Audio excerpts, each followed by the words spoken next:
Assalamualaikum warahmatullahi wabarakatuh. Perkenalkan, nama saya Hul Ihsan, NIM 2210200018. Prodi Pasi, jurusan Hukum Ekonomi Syariah.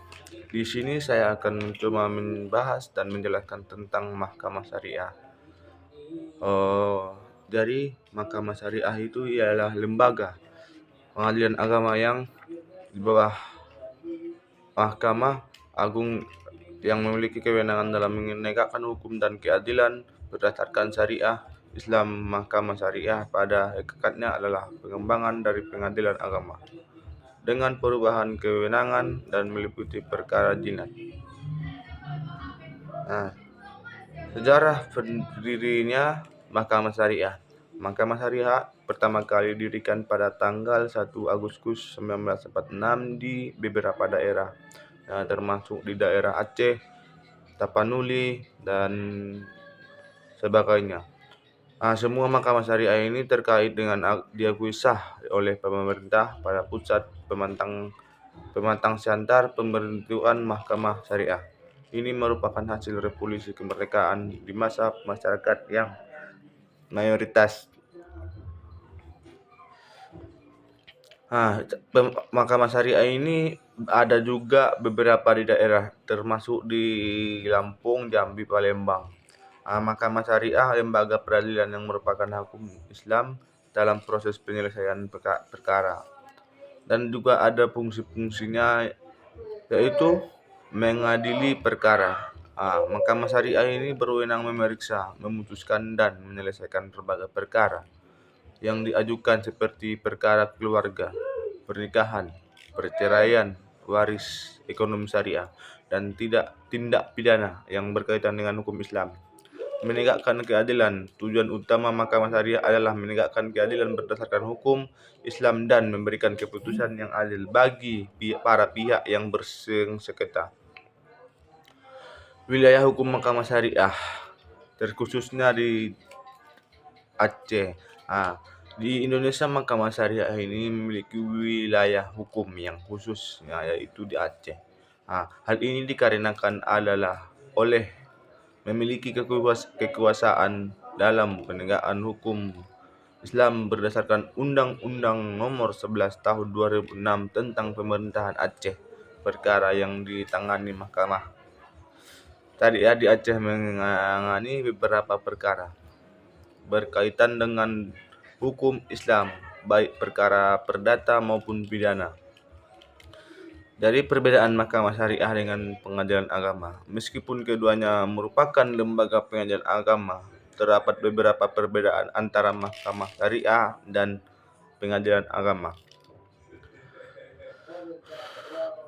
Adapun di sini ada wilayah hukum Mahkamah Syariah hanya terdapat di Aceh, sedangkan pengadilan agama tersebut di seluruh Indonesia. Hukum Mahkamah Syariah menerapkan hukum Islam secara lebih luas, termasuk hukum pidana Islam. Sedangkan pengadilan agama lebih fokus pada perkara keluarga dan ekonomi syariah. Mahkamah Syariah ini menerima segala jenis perkara yang diajukan oleh masyarakat, baik perkara perdata maupun pidana yang berkaitan tentang hukum Islam. Ada juga dengan adanya memeriksa perkara, Mahkamah Syariah memeriksa perkara yang diajukan secara adil dan objek dengan mendengarkan keterangan para pihak dan saksi-saksi. Ada juga memutuskan perkara. Setelah melakukan pemutusan itu, ya harus kita memeriksa. Mahkamah Syariah akan memutuskan perkara dengan mengeluarkan putusan yang bersifat final dan mengikat menyelesaikannya perkara.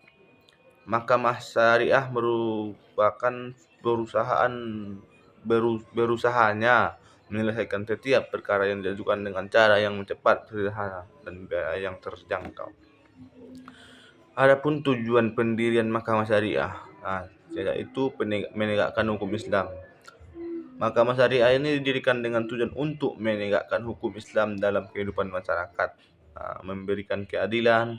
Mahkamah Syariah tujuan untuk memberikan keadilan bagi setiap individu yang beragama Islam. Dapat juga melindungi hak-hak masyarakat. Mahkamah Syariah ini berfungsi untuk melindungi hak-hak masyarakat yang beragama Islam.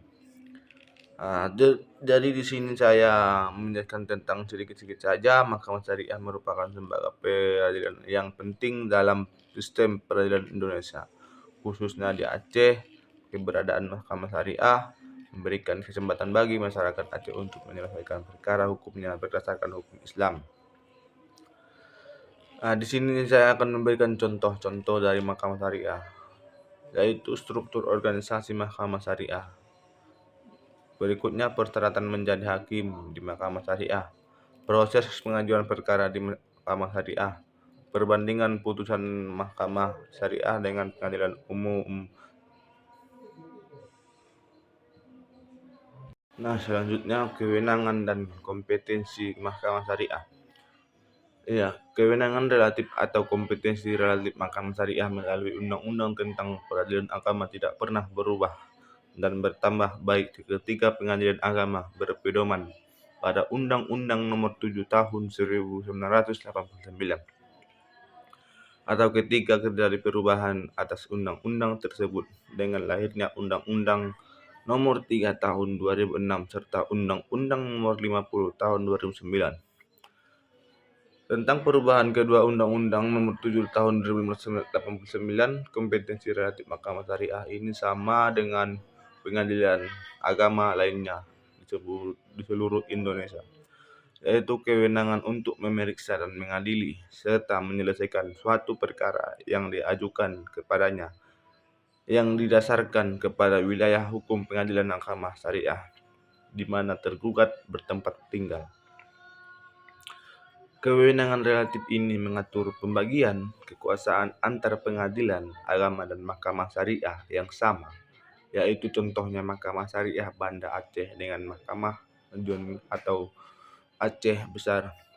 Maka untuk menentukan dan menjawab apakah kewenangan Mahkamah Syariah Banda Aceh atau Mahkamah Jantoh harus dilihat dengan kepada wilayah hukum tergugat, kecuali dalam perkara cerai gugat bagi yang beragama Islam, maka gugatan diajukan kepada pengadilan agama Mahkamah Syariah di mana penggugatan bertempat tinggal 17.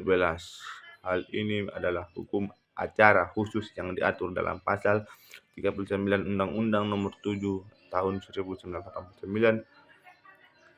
Artinya aturan yang khusus dapat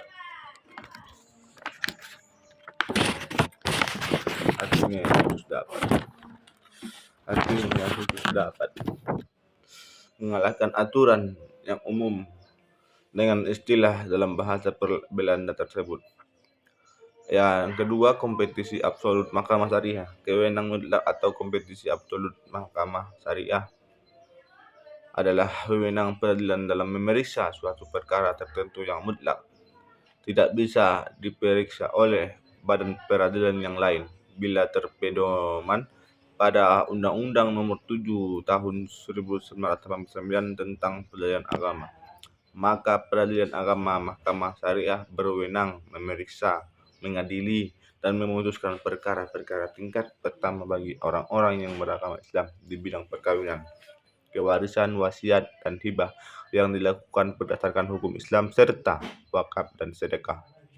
Akan tetapi setelah reformasi dan dilakukan amandemen terhadap Undang-Undang Dasar 1945 khususnya pasal 24 yang menghukumkan badan peradilan agama masuk dalam sistem hukum nasional. Dengan demikian kepentingan umat Islam dalam menjalankan syariatnya mulai diakomodasi dan diperhatikan serta diperhitungkan melalui politik hukum. Sistem hukum nasional yang berdasarkan Pancasila Undang-Undang 1945 yang diwujudkan melalui politik hukum nasional merupakan sistem hukum yang bersumber dan berkabar pada sistem hukum yang digunakan oleh masyarakat Indonesia, meliputi sistem hukum adat, sistem hukum Islam, dan sistem hukum Eropa. Seterusnya, lahirnya Undang-Undang Nomor 3 Tahun 2006 tentang perubahan atas Undang-Undang Nomor 3 Tahun 1989 tentang peradilan agama telah memberikan kewenangan yang lebih luas lagi kepada Mahkamah Syariah untuk memeriksa, mengadili, dan menyelesaikan perkara tertentu yang meliputi perkawinan. Nah, selanjutnya struktur kelembagaan Mahkamah Syariah.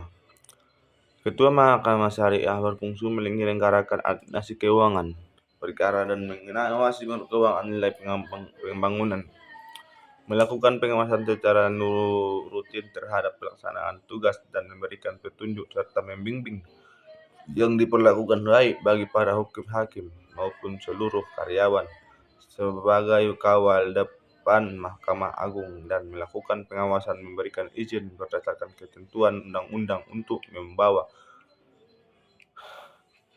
keluar dari ruang kepemilikan militer, meliputi daftar, catatan irisan acara serta berkas perkara dan menetapkan pajak biaya perkara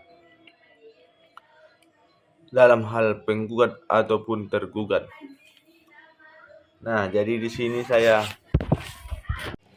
cukup sekian yang dapat saya jelaskan dan saya bahas. Assalamualaikum warahmatullahi wabarakatuh.